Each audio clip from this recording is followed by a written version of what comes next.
Front of you जो बच्चा आपके सामने है, इस बच्चे की नॉर्सेट 6.0 के अंदर ऑल इंडिया 87 रैंक है।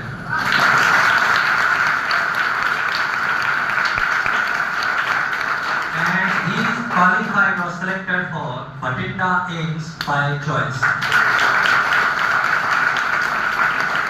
So the rank which comes under 100, that is definitely achievement for the student as well as the teacher. दोनों के लिए बहुत अचीवमेंट वाली बात है।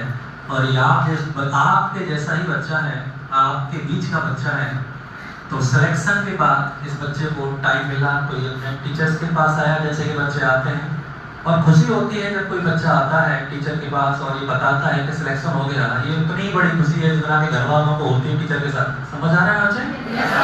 और यहाँ इसका लाने का पीछे का पर्पज ये बिल्कुल भी नहीं है कि तुम और एडमिशन लेके आओ क्योंकि जगह नहीं है। इसका यही पर्पज है कि आप मोटिवेशन ले लो, आपको लगे कि इस बच्चे का हो सकता है तो मैं भी कर सकता हूँ। सफलता असफलता मिलती रहेगी, पर जब तक सफलता नहीं मिले छोड़ना नहीं है रास्ता। आया ना? पत्थर को तोड़ने के लिए हथौड़े की कई चोट की जाती है, पर ऐसा नहीं है कि जब लास्ट चोट पड़ती है पत्थर तभी टूटता है। बात की हथौड़े से पत्थर कमजोर तो होता ही है। तो आपको ऐसा बिल्कुल नहीं लगना चाहिए कि सारी मेहनत बेकार गई, अब नहीं होना। जिस दिन टूटेगा उस दिन एक बार में सिलेक्शन हो जाएगा। ठीक है बच्चे? बाकी बच्चा अपने बारे में बताएगा, अपना नाम, फैमिली के बारे में, कैसे तैयारी करी, कैसे सिलेक्शन हुआ, कब कब एग्जाम दी, कैसे सफलता मिली, सबके बारे में बताइए। Good morning all. मेरा नाम नवीन है, मैं मानगढ़ डिस्ट्रिक्ट से हूँ। मैं 2019 से का पास आउट हूँ। उसके बाद मेरा राजस्थान शिक्षक के अंदर सिलेक्शन हो गया था। उसके बाद पर मैं जो भी एग्जाम थे, चाहे नॉर्थ सेट फर्स्ट से लेके अब तक सभी में क्वालिफाई हुआ था। नॉर्थ सेट फोर्थ के अंदर मेरी 1440 रैंक थी, फिर भी मेरा नहीं हुआ था। फिर सर से मैं ऑनलाइन यूट्यूब पे मैं पढ़ता था, गाइडलाइन लेता रहता था, और इस बार सर ख्याल शुरुआत से प्री भी शानदार गया। और मैन में जैसे मुझे उम्मीद थी, पेपर देने के बाद एज इट इज रिजल्ट वैसा ही रहा। All India rank 87।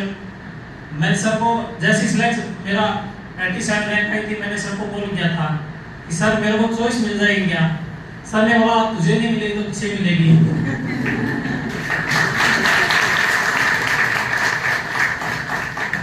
और मेरा कॉलेज टाइम में सर ये था कि मैं नीचे से टॉप 3 में आता था। मुझे जब मैं कोचिंग में आया था, मुझे ऐसा कभी नहीं लगा कि मैं जोर लगूंगा। पर जब मेरा एक ग्रुप पार्टनर था, उसके पास 8 मार्कशीट थी सर, बीएससी नर्सिंग की 8 मार्कशीट, मतलब प्रत्येक साल उसके बैग आई थी। और उसका 2020 की डीसी के सेंस के अंदर उसका फर्स्ट अटेम्प्ट में सिलेक्शन हो गया।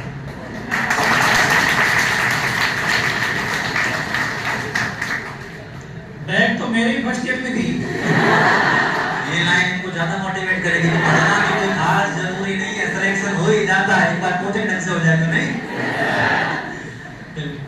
उसके पास 8 थी, मेरे पास 5 ही थी। मैंने सोचा जब 8 वाला ले सकता है तो मैं भी ले सकता हूँ।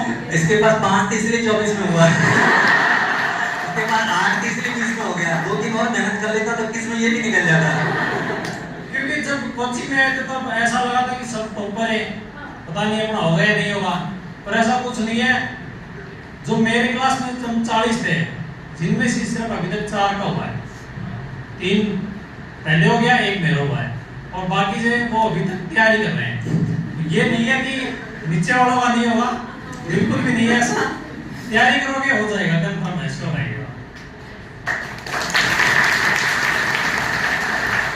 अभी जैसे जॉब करते सीएचओ का, तो सीएचओ को जॉब के साथ साथ तैयारी पढ़ाई करनी थी, तो कैसे टाइम निकालते थे, कैसे तैयारी करते थे और क्या क्या पढ़ते थे अभी एग्जाम के लिए?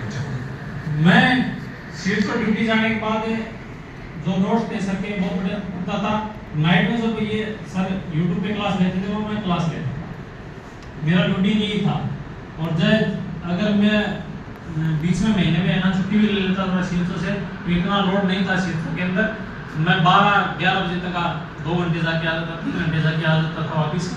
ठीक है, उसके बाद रिवीजन चलता रहता था। डिवीजन मोस्ट है, डिवीजन बार बार करोगे सबसे ज्यादा जो गलत होता है ना वो ये होता है कि ये तो अपने को आता है, सरल है, अपन छोड़ देते हैं उसको, ये अपने को आता है, इसको कोई जरूरत नहीं है, और वहीं से सबसे ज्यादा मार खाते हैं। मैं प्रत्येक बार वहीं से मार खाया। मुझे ऐसा लगा कि पीडिया सर की पढ़ाई भी है, कोई दिक्कत आएगी नहीं, और भी सर की पढ़ाई भी है, कहीं दिक्कत है, वही मार खा जाता था।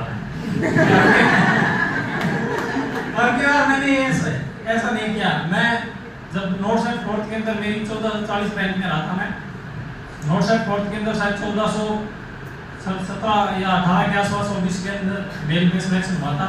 3 बच्चे मेरे से ऊपर थे, मैं रह गया। तब से मैं ना कंटिन्यू मैंने ये सोच लिया कि डिवीजन है ना वही करना है। तो कॉपी देख के ये नहीं लगना चाहिए कि मुझे आता है, कॉपी एक बार और पढ़ लो, कुछ नई चीज लगी ये तो आता ही नहीं था।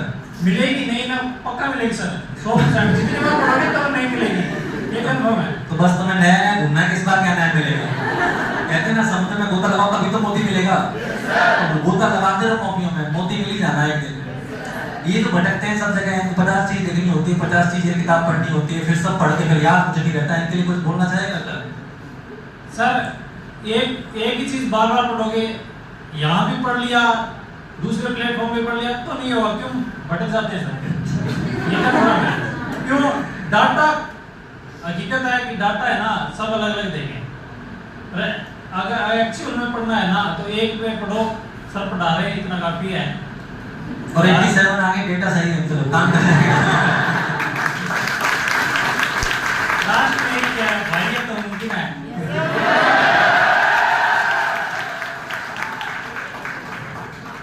तो और आपको कुछ पूछना है मेरा फैमिली बारे में बता, पापा मम्मी के बारे में बता, कैसे कैसे पढ़ाई के लिए कितना सपोर्ट मिला फैमिली से?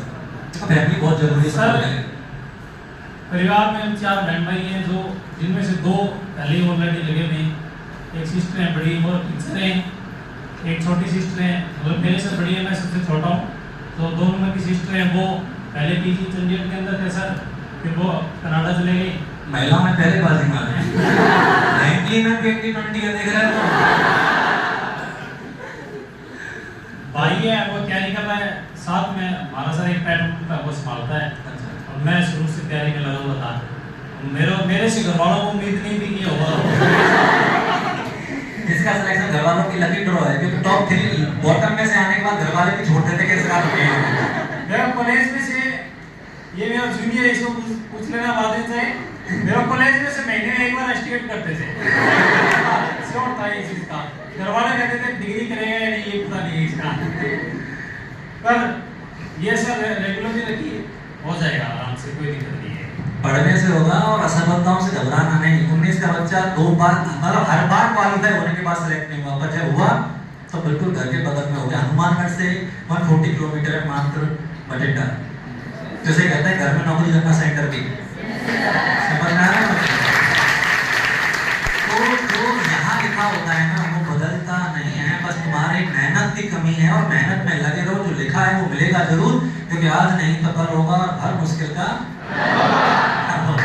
ऐसा कुछ है नहीं कि तुम चाहो और तुम्हें ना मिले, क्योंकि जितना तुम पढ़ लोगे ना, मेरे यकीन है उतना मास्टरों को नहीं आता जितना तुम स्टूडेंट बन के सीख जाओगे। बस इतना है, कंटेंट पे भरोसा रखो, पढ़ते रहो, और रिवीजन बार बार करो।